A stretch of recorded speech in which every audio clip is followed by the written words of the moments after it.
Okay, sorry about that. Is the quality better now?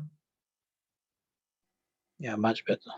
All right, perfect. Okay, so I just restarted. Jazakallah, right. And is the screen projection okay? Yeah, it's fine. Okay, perfect, right. Bismillahir Rahmanir Rahim. So the man in Egypt who bought him, and as I was saying, the caravan picks him up, takes him to Egypt, and Yusuf seems like a young boy at this stage, and he's sold off into slavery. And there's a man in Egypt who buys him, ishtarahu, and this person says to his wife, make Yusuf stay among us honorable, akrimi, right? And this is a way in which Yusuf alayhi salam's story really starts to gel now, because his feet are being firmly planted. He has some stability in his life. And this akrimi seems to say he had a good life. His stay was made honorable in the house of the Aziz, of this person who purchased him, right? And this man says, make his stay among us honorable. Maybe he will bring us much good, or we shall adopt him as a son. So we can see that they had this, affection for him, and his life now was sort of becoming stable. And hence the verse continues to say, thus did we establish Yusuf in the land. Did we establish Yusuf in the land, that we might teach him the interpretation of stories and events. And Allah has full power and control over his affairs, but most among mankind knew it not, or most among mankind know it not. So this is, each of the prophets of Allah came with certain unique skills or talents which were bestowed upon them by Allah subhanahu wa ta'ala. And Yusuf alayhi salam's distinguishing quality was his ability, his God-given ability to interpret dreams or visions. And the Arabic says, I mean, ta'wil al-ahadith. So the interpretation of a hadith, and this is wide. It's visions, dreams, events, stories, etc. And so this was his distinguishing feature or characteristic. So then, so bear this in mind, because this skill comes, to his assistance a little later during the story.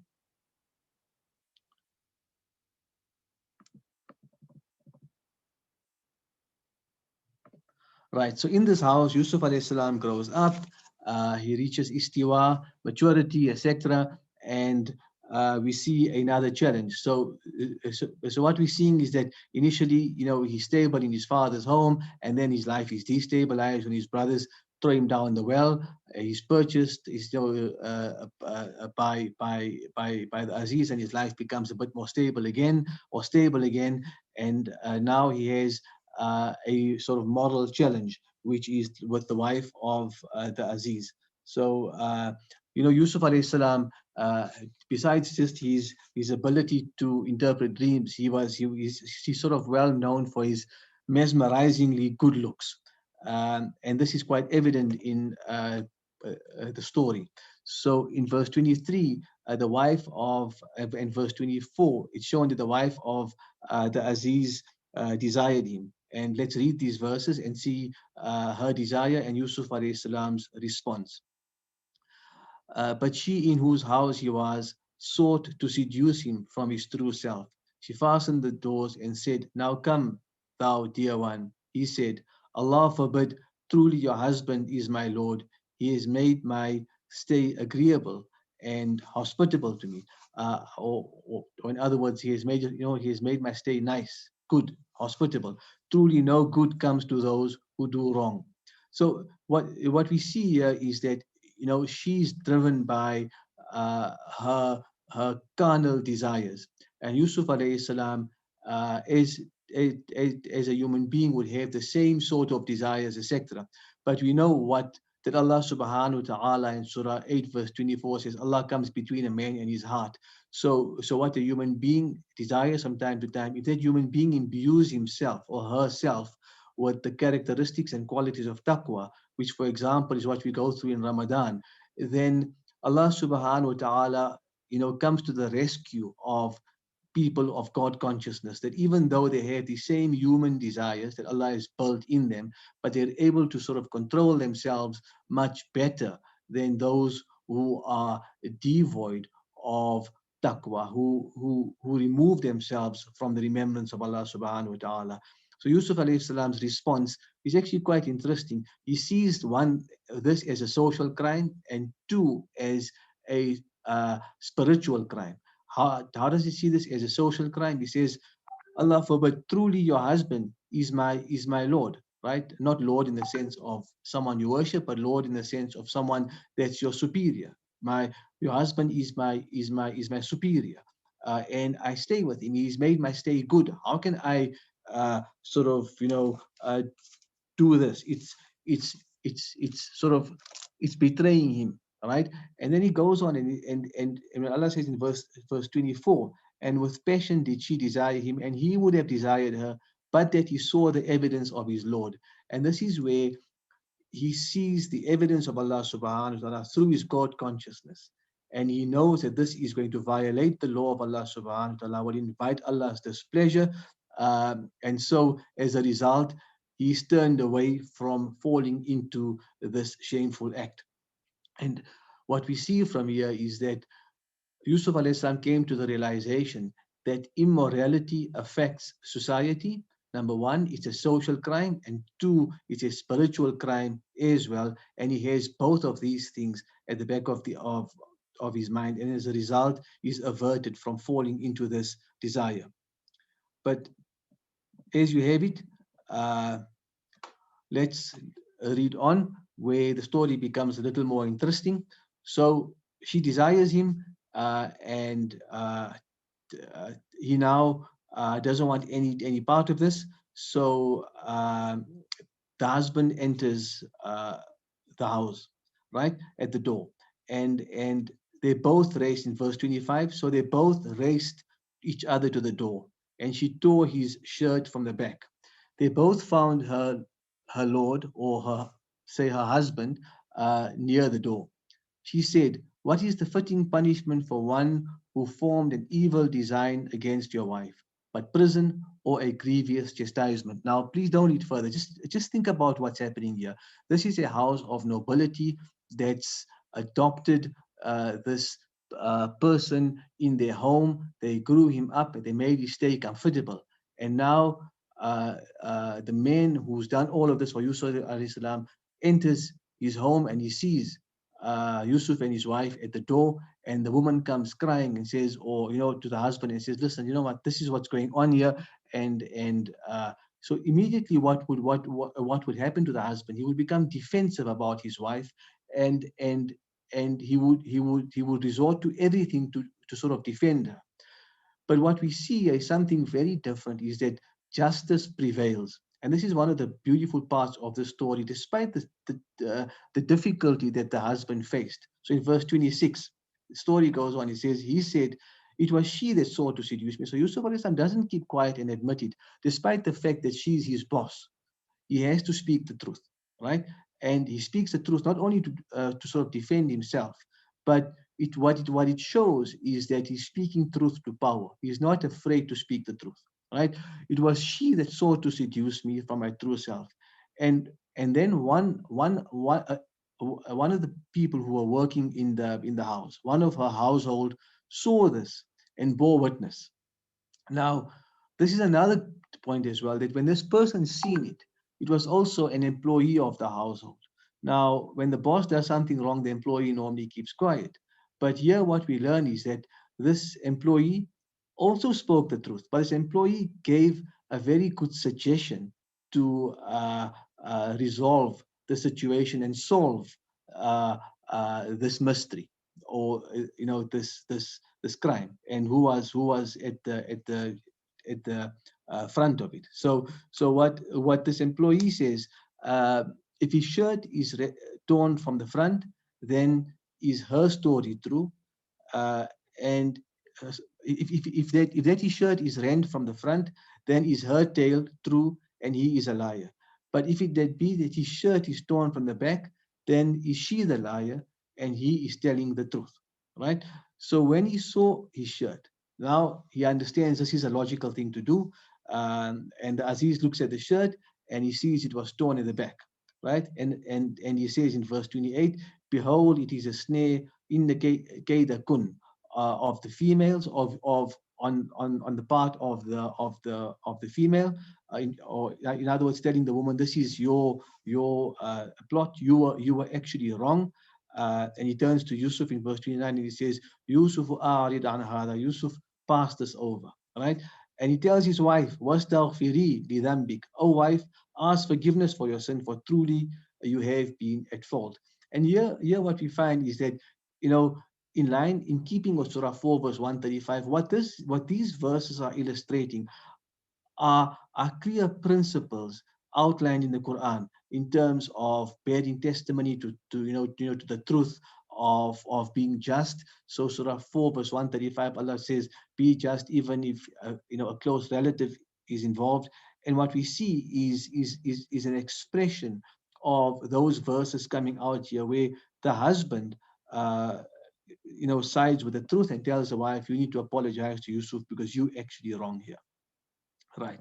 Now, the wife doesn't give up because what happens after this is people would obviously laugh about this and they'll say, yeah, well, the wife of the Aziz fell for this young kid, uh, and obviously making a bit of fun of her probably. So what happens in verse 31? She wants to prove them a point, and she calls certain ladies of the city, and this is what she does. So in verse 31, when she heard of their malicious talk, she sent for them and prepared a banquet for them.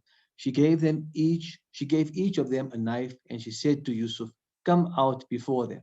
So Yusuf walks out before them, uh, uh, and when they saw him, they extolled him. They were like, wow, what is this? Right? This is the type of a human being that, you know what, I don't think anyone has set their eyes on, right? This is someone that and and what they say, this is no mortal. This is nothing more than an. This is no more than an angel. In other words, this is just out of this world. But his good looks were so mesmerizing that they cut their hands. Now, I don't think they cut their hands off completely. What happened is that obviously when they were given the knives and they were having their meals, they lost sort of concentration on their meal because he's basically mesmerized them with his good looks, and they cut themselves to come to realization that, hey, this is not real, like this. And when they cut themselves, they realize that he'd taken their attention so much away. And this was used by the wife of the Aziz to demonstrate what caused her to fall for Yusuf alayhi salam. She said in verse 32, there before you is the man about whom you did blame me. I did seek to seduce him from his true self, but he did firmly save himself guiltless. Now, one could look at this and say, here's Yusuf alayhi salam, and it's simply a story of this really good looking person, and we could go on and describe his good looks and go on and on about it, but what lesson do we learn out of this? Yusuf alayhi salam's prowess is being displayed here, and that prowess he could use to gain immorality, to do whatever wrong with whoever he wanted. But what he did instead was, despite those good looks, he didn't use them to create to fall into immorality. How that could apply to our lives very simply is that we could have other skills and talents and power that allows us to enter into acts of immorality or subjugate others, etc. What we learned from the story of Yusuf alayhi salam in this particular instance, despite whatever powers are at your ability and availability given to you by Allah subhanahu wa ta'ala, you always have to tread on the moral high ground. In other words, you always have to keep within the law of Allah subhanahu wa ta'ala. And this is what Yusuf alayhi salam demonstrates here. And so awesome was his sort of good looks or his power, that people who were eating at a table, at a banquet, would lose focus on their meal and focus their attention on him completely until they cut themselves to realize that, hey, I'm focusing on this is actually my or trying to bring the attention back to what they're doing. So that's a lesson to learn.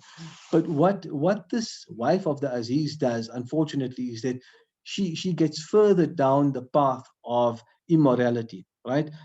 She says, and now if he doesn't do my bidding, he shall certainly be cast into prison, and what is more, he shall be of the company of the vilest. Now the Arabic is وهو وَلَيَكُونَ مِنَ الصَّاغِرِينَ. So he will be belittled. In other words, he's staying in my house in Akrimi. He has this noble status in my home. When he gets to prison, he's going to be of the Sawirin. So he's going to lose his reputation and his status completely if he doesn't do my bidding, and his freedom is going to be restricted as well. So while we see Yusuf alayhi salam on the one hand resisting wrong, and he had the power to do the wrong, he had the skill to do the wrong, right, just by his mere good looks, but he resisted all of that to stick to the cause of Allah or to stick to the law of Allah subhanahu wa ta'ala. And we had the wife of the Aziz who had all of the economic benefits of this life and power to send him to jail, abusing that to what to do wrong. So we see two contrasting characteristics come out of the story. Right. So Yusuf's response. Yusuf alayhi salam's response is amazing. He says, "Oh my Lord, the prison is more liking uh, to me than to which they invite me. Unless you turn Unless you turn away their snare from me, I should, in my youthful folly, feel inclined towards them and join the ranks of the ignorant." So Yusuf alayhi salam admits that I'm human. I could fall for this. Ya Allah, I'd rather spend time in jail. I'd rather be jailed, but lose my morality. Now, I mean, look at this. Here he's got free reign to do wrong, right? But he knows that Allah subhanahu wa ta'ala is watching him, is committed to Allah subhanahu wa ta'ala, and he says, I'd rather be jailed than to fall into wrong, right? And jail means, like I said earlier, losing your status, losing your freedom. He says, I don't mind all of that, but I rather lose my status and go and restrict my freedom than to fall into wrongdoing. Now, there's something called the inner ring. Or the ring structure in the Quran, and I think Riaz dealt with this last week as well. And the ring structure basically and I'll come to a little later about what books have been written on it as well, very briefly. But it basically treats the Quran, all of it, as a ring structure. So in other words, the beginning and the end basically speak to each other, and the verses in between all tie up in a certain way. So what we're seeing here is the outer ring between verse 23 and 24 and verse 33 and 35. If you look at the top of the slide and the bottom of the slide, and then in between the ring, you've got 25 and 27 that speak to 30 and 32. And within that, you've got the balancing ring that's 28 to 29. Let's just read these verses, or we can just deal with this very, very briefly. So in verse 23 and 24, as we done, the wife closes the doors to seduce Yusuf.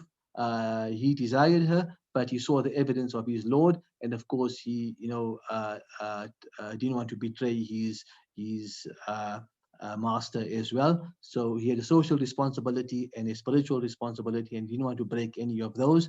And in verse 33 to 35, he then makes a dua that instead of succumbing to temptation, he rather go to jail. So this is the way he sort of protects himself. One, we see the desire coming onto him, his resistance, and in 35, he says, how am I going to get out of this? So these two are linked, and as a result, he goes to jail to sort of protect his chastity. And then 25 and 27, the wife chases him to the door. She suggests prison for Yusuf. And 30 to 32, wife then warns him that if he doesn't do her bidding, he'll be thrown into prison. So the prison factor is between these two, and then 28 to 29, when the Aziz sees the shirt torn from the back, he knows Yusuf is innocent, and he prefers speaking the truth. Right. So that we see sort of justice balancing it out. Now, So what happens is that Yusuf alayhi salam now goes to prison, right? If you look at verse 36, let's just go there.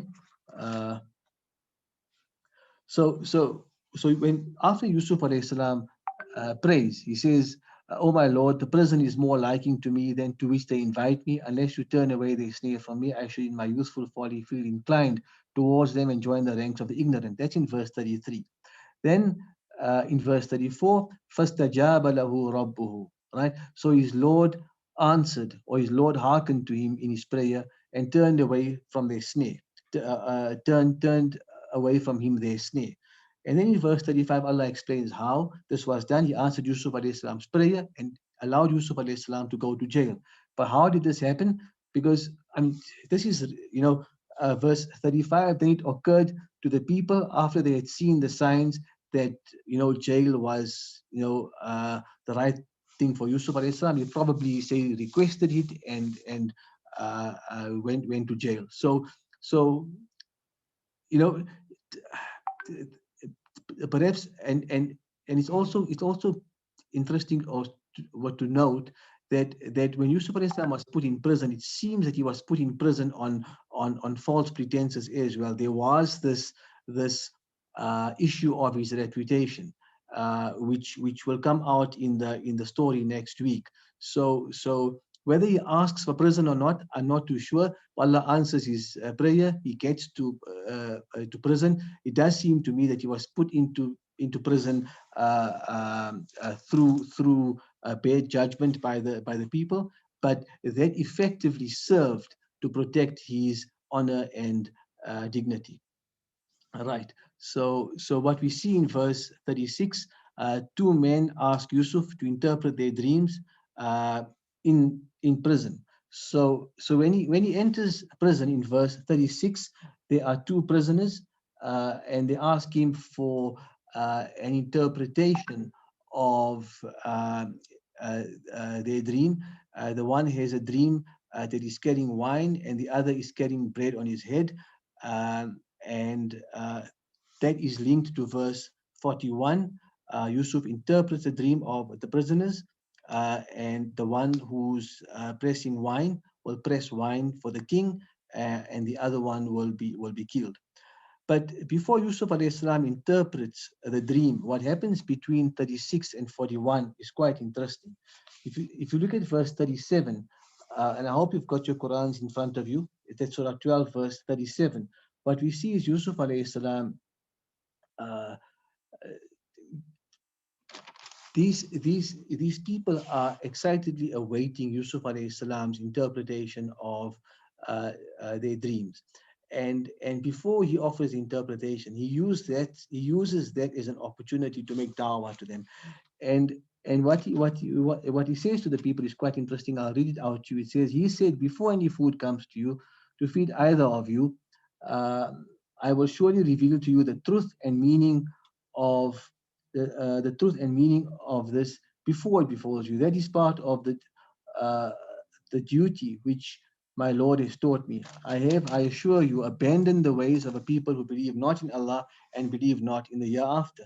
So he's emphasizing his sort of religious position, and that is the focus on the oneness of Allah subhanahu wa ta'ala. Then he tells him in verse 38, وَاتَّبَعْتُ مِلَّةَ آبَاءِ إِبْرَاهِيمَ وَإِسْحَاقَ وَيَعْقُوبَ, and I follow the ways of my fathers Ibrahim, Ishaq, and Yaqub, and never could we attribute any partners to Allah that comes uh, um, whatever comes of the grace of Allah to us and to mankind, yet most men are not grateful. So he tells them that he's following the path of Ibrahim, the millata abik, or the millah of Ibrahim. The same thing is mentioned to us in the Quran, millata abikum Ibrahim.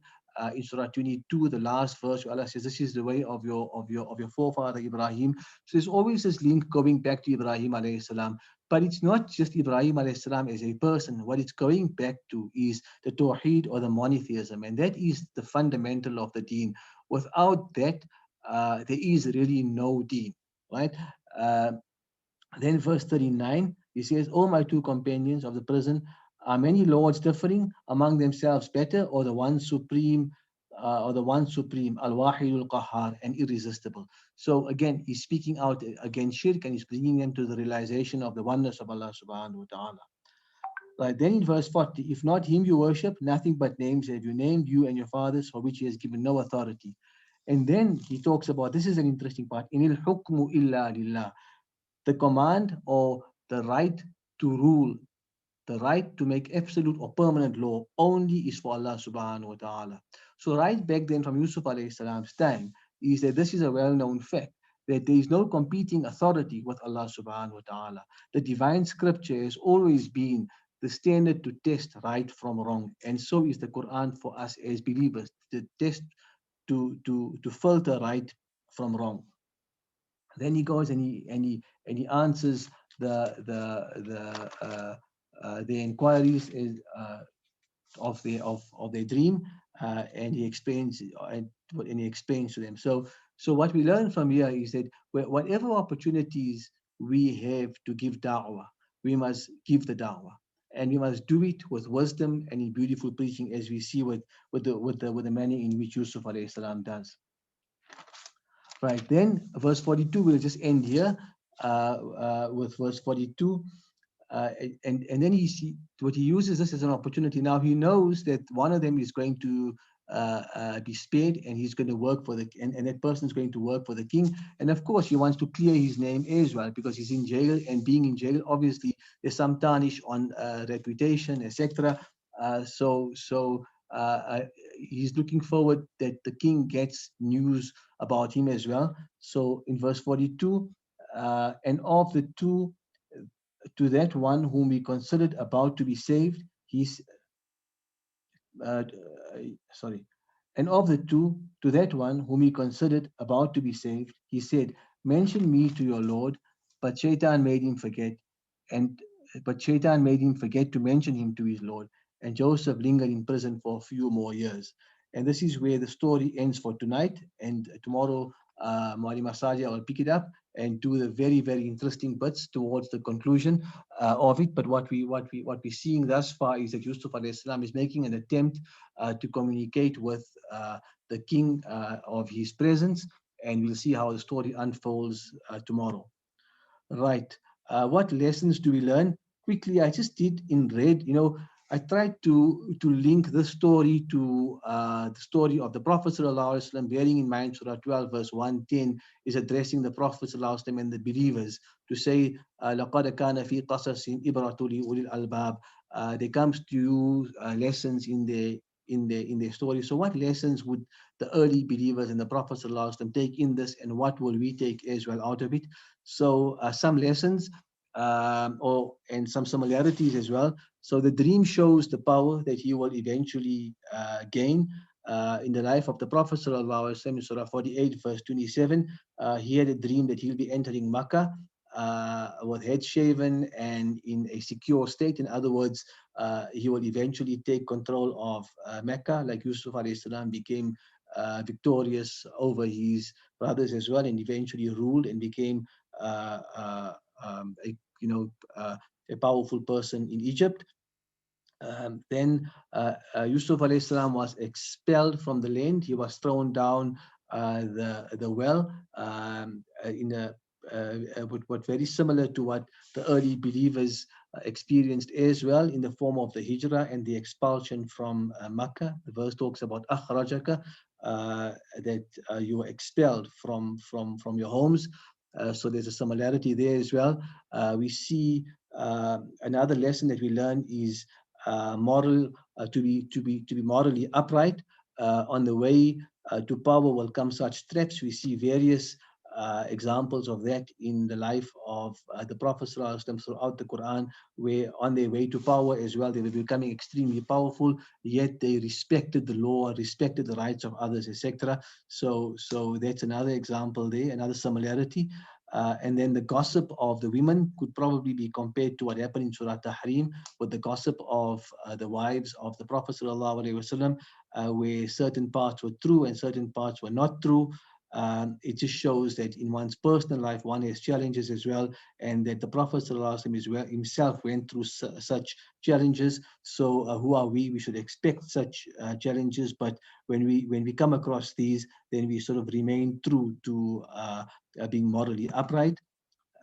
What we also learn is bearing just testimony, but I wouldn't just say bearing just testimony, I'll say bearing testimony. If we see something wrong, then we should stand up and speak. And when we stand up and speak, we should speak the truth.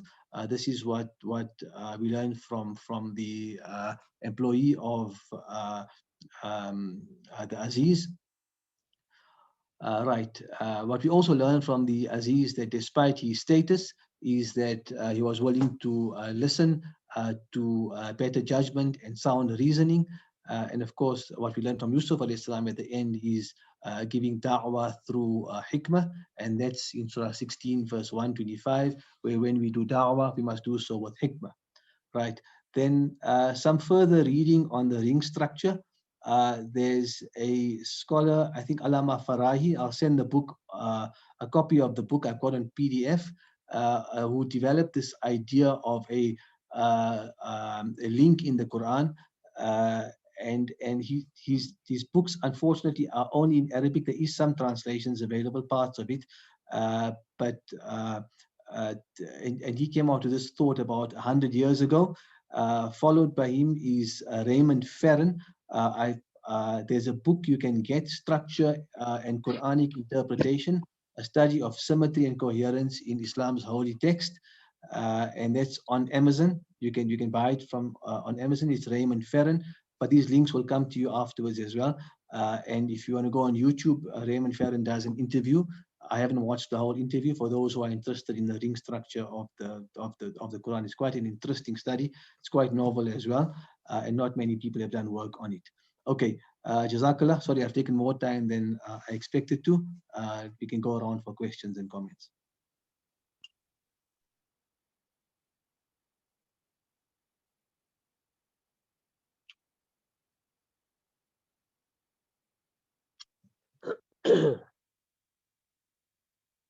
So I'm just going to go on my participants and see anyone with hands raised first. If not, just unmute yourselves. I'm going to, just for good order, I'm going to give preference to anyone with a hand raised, and then I'm going to go to anyone who's not on mute. So I see no one with a hand raised. I'm going to take Yusuf then. Yusuf? I see you on unmute. Any question, comment? Hello, Assalamualaikum. Salam. Can you hear me? Yeah, I can hear you. Yeah. Oh, okay. Sorry, I wasn't aware that I was unmuted. Just the one thing that what the employee said, when Yusuf was there, that what, if the shirt was torn from the back, is innocent, and it's torn from the front, then he'd be guilty. But I was just thinking about it. Possibly, it's also possible that if the two parties, the male and the female, are facing each other, and for example, if the one were to rip the shirt from the front, the male could still be innocent despite it being torn from the front. It's possible. I mean, the argument is not 100% safe. That's what I felt from the employee. No, true. So I think what we must just bear in mind is that the employee seems to have witnessed what happened. So when he goes there, he knows the answer. And he says, here's a simple test. Like, basically, I seen this. If his shirt is torn from the back, he could just say if his shirt is torn, it's not possible for Yusuf to tear his shirt from the back. Yeah. Right. Okay. So I think what he's simply saying is that if he's torn from the front, there's like doubt. If he's torn from the back, it's clear. It's not him. Okay. All right. So, but like I said, it's not wasn't 100%. really- It's not 100% foolproof argument, right? Yeah. It's not a sophisticated test per se, right? Mm. Because if there were doubt, they would have other sort of evidence, etc. But because this was so clear, when the person comes and speaks, so I think it was very clear as to what he's seen and what he was trying to say in simple terms. Just have a look at these two simple little things. You know what the answer is. Okay. Jazakallah. Take it.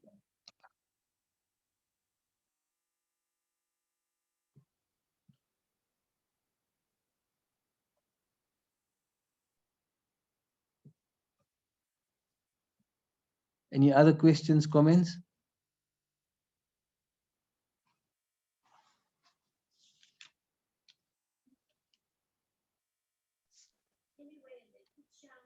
Uncle Anwar? Assalamu alaikum. Salam. Usman, it seems that the prophets could predict the future via their dreams. Is that true? So, Uncle, that's an interesting one. Yusuf alayhi salam was given a specific ni'mah or a blessing from Allah subhanahu wa ta'ala to be able to do this. Uh, so yes, there was, and again when he says, I should take you to when he makes his interpretation. The language is quite interesting. He says, وَظَنَّ أَهْلَهُ. He doesn't say this is definitely confirmed, right? But if you look at verse 42.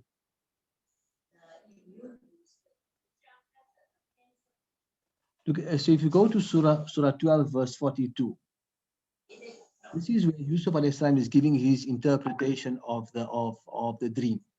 And it's not saying this is the haqq, this is the absolute truth. But what he's saying is, and of the two, to the one whom he considered, وَقَالَ لِلَّذِي ظَنَّ أَنَّهُ. Now, ظَنَّ أَنَّهُ in Arabic is basically saying, I'm really, really sure. But the term dhan on its own does mean I'm thinking, and there is a degree of speculation here. So it's very different from haq.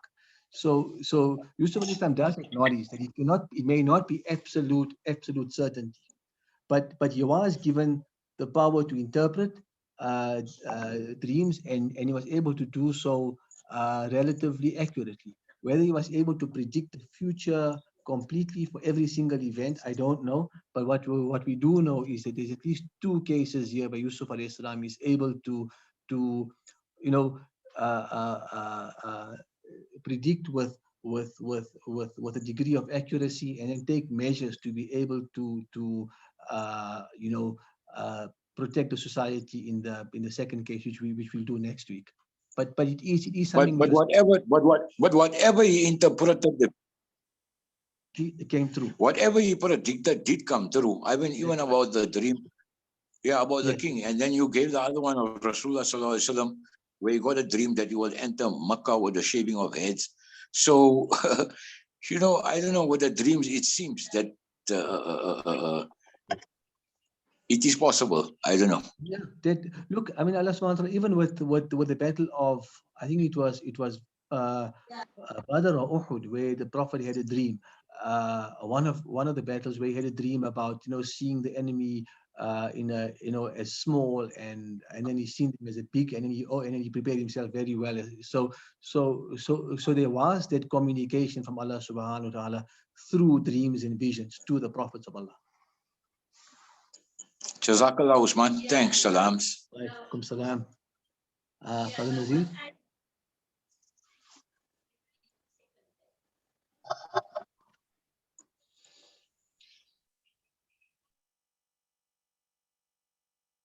Nazir, we can hear you. You're on unmute. No comments now, Jazakallah. Assalamu alaikum. Alaikum salam. Okay, anybody else, please unmute yourselves.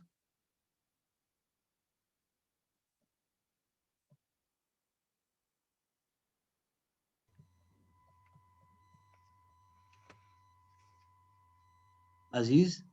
Yes, Assalamu alaikum. Alaikum salam. Jazakallah, Usman, and Jazakallah for a great talk input. Unfortunately, I wasn't there on Wednesday because I got another program on Wednesdays.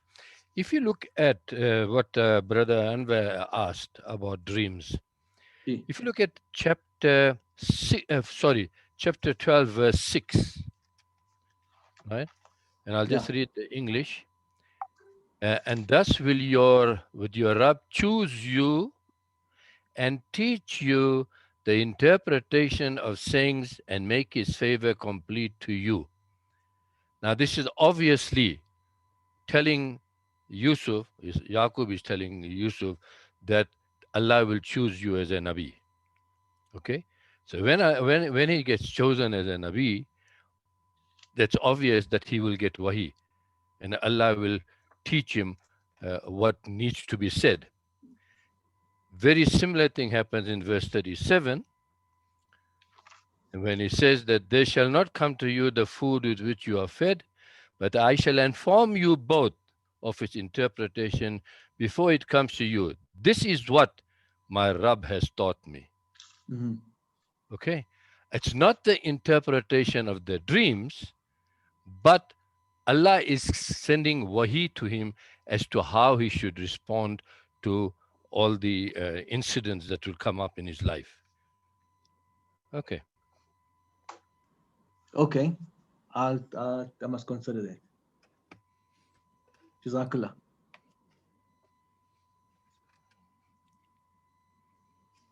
Okay, that's all from me. I think that the rest was well covered by you, so it was just this one point.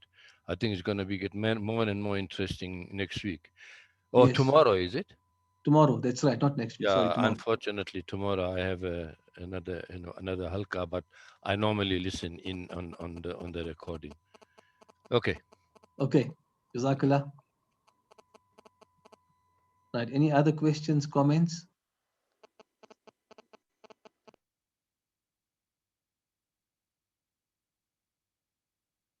No? Nothing? All right, then we'll see each other tomorrow, inshallah. Same time, same place. We'll be doing part 3 of Yusuf alayhi salam and the conclusion of the story.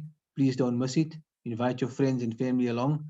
It'll be very interesting. We look forward to seeing you all tomorrow, inshallah. Jazakallah for joining us. Assalamu alaikum wa rahmatullahi wa barakatuh.